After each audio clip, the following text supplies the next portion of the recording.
I started my work when I was in MA. I found really unusual phenomena that led me to look at terms like optical illusion, visual perception, things like that.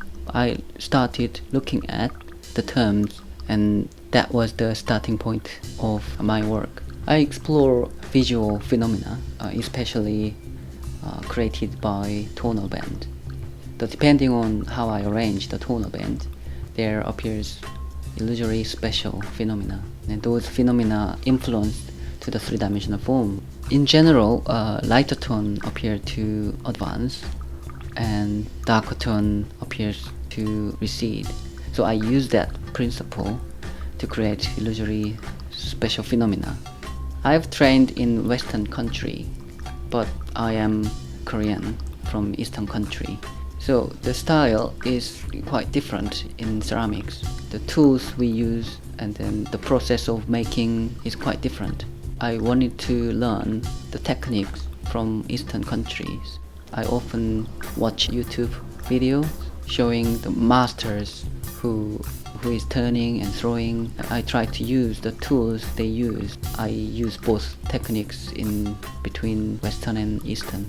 Centering is very important and essential before the painting. If it is not centered, I can't paint on the right area. The surface has been turned, so the surface is rigid. I have to paint following the rigid profile. So if it's not centered, I can't paint exactly on the right place of the band. The process I like the most is throwing and turning, but the most important process is painting. However, the form is also important. In relationship between form and the arrangement of tonal band is so crucial. They influence each other. The form can be changed or distorted by the arrangement of tonal band. The edge can be receded by the arrangement of the band. So actual three-dimensional form can be influenced by the gradient. For example, if I apply gradually increased tone on the convex form, the form will be exaggerated. To draw the longer band, I can control the wheel speed, and also I can use different type of brush that has got different amount of liquid. I used calligraphy brushes, but I customized the brush. I cut the top off to paint the tonal band. I try to be really calm and not to breathe, only concentrating on what I do on the wheel. Even the heartbeat I can feel. The heartbeat can affect the hand shaking. So if I give a strength to the hand, the heartbeat transferred to the brush.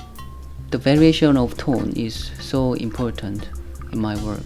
I use 18 tones, from light as white, dark as black. To get the 18 tones of angles, it took me 6 months to get the right firing temperature and the right gradient.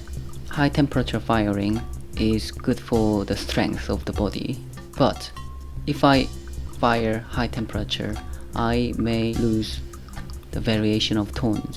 The more range of tones will allow me to play with different patterns. I play in between illusion and reality. I try to limit all the information of actual reality. For example, I only use matte surface because the shiny or glossy surface may cause of another illusory spatial phenomena. And then I use only black and white tonal band because color may also cause visual phenomena. At certain position, people only see a smooth curved profile, or actually it is rigid profile.